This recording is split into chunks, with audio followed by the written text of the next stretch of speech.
Hi guys, let's look at numericals based on exercise 5C, which involves law of flotation. But before we start solving the numericals, let's look at the formula and let's look at how to get that formula or derive that formula.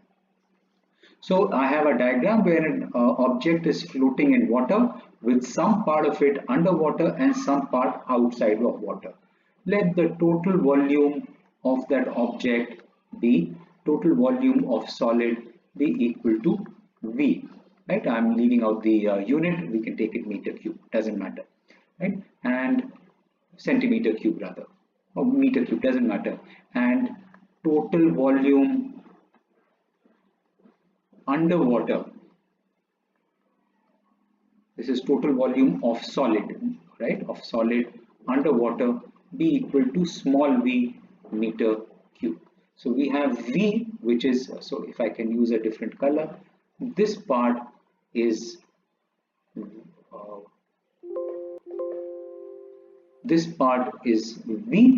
and the total volume is capital V.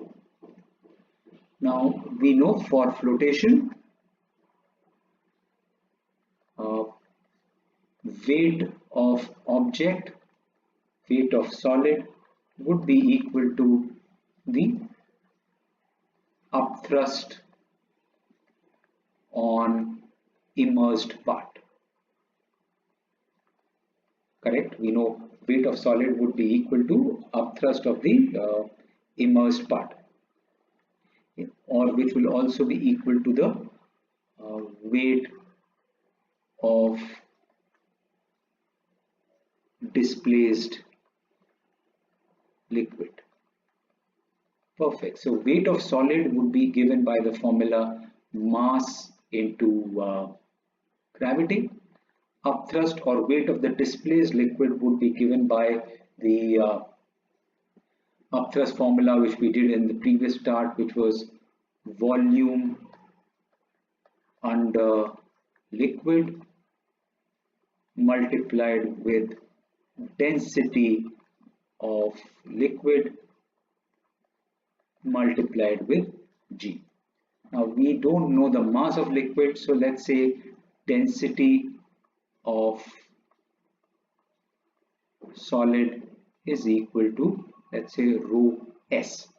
We know density is equal to mass upon volume, which means mass will be equal to density into volume. So instead of mass, I will write density, which is density of solid, into volume, which is capital V, multiplied with G, which is equal to volume under liquid, which is equal to small v, multiplied with density of liquid, which is rho L, multiplied with G. So G and G gets cancelled, and the relation that we are left with is small v upon capital V is equal to density of solid upon density of liquid.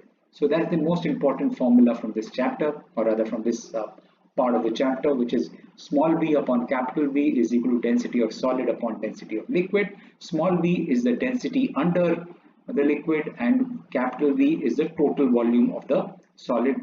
Density S is density of solid, density L is density of liquid.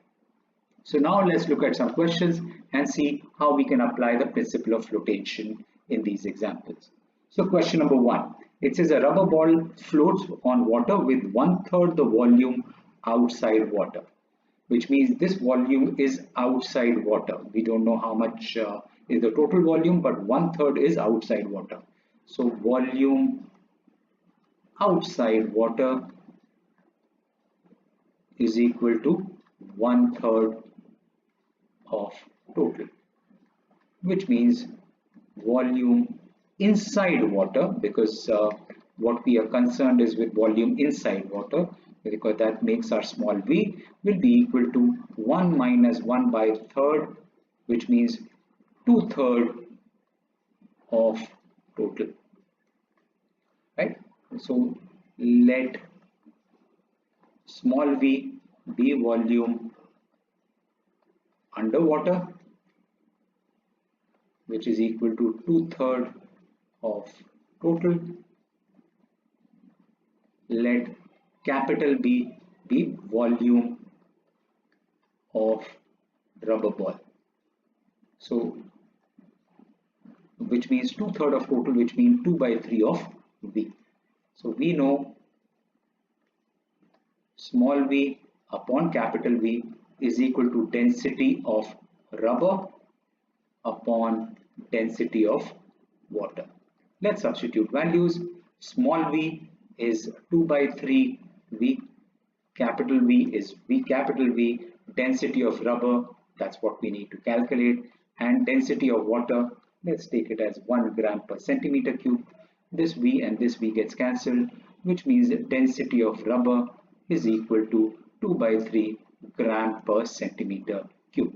Because I have taken the density of water in gram per centimeter cube, that's why this works out in gram per centimeter cube. So you could leave your answer here, or you can convert it into decimals. So this would be 0.6667 gram per centimeter cube, or you could write this in kilogram per meter cube.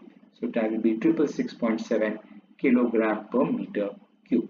So that's density of rubber. Depending upon the question, you figure out which unit you want to put in. Good, let's look at the next question. The next question that we do is question number 2. So question number 2 says a block of wood of mass 24 kg floats on water. So what's given is mass is equal to 24 kg. Volume of wood is 0.032 meter cube. So this is volume of wood is equal to 0.032 meter cube. Find the volume of block below the surface, find the density, and density of water is given equal to 1000 kilogram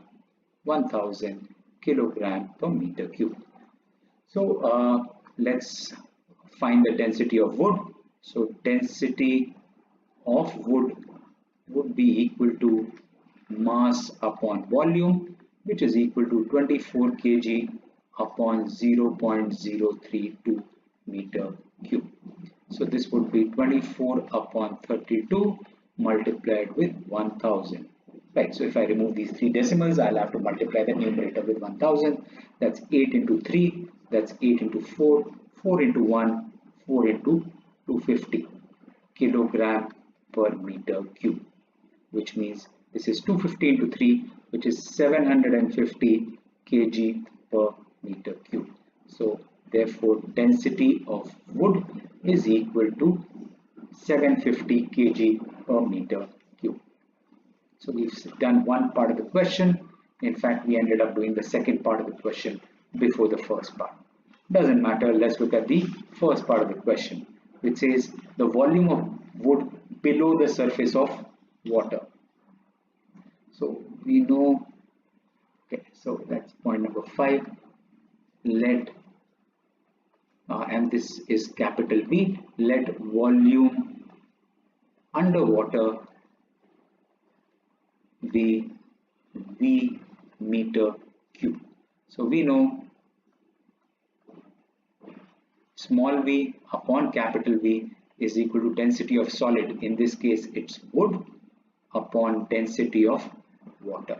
Let's substitute values, and what we get is small v would be equal to capital V, which is 0.032 multiplied with density of wood, which is 750 upon density of water, which is 1000. That's 250 into 3, that's 250 into 4, this is 4 into 1, this is 4 into 0.008.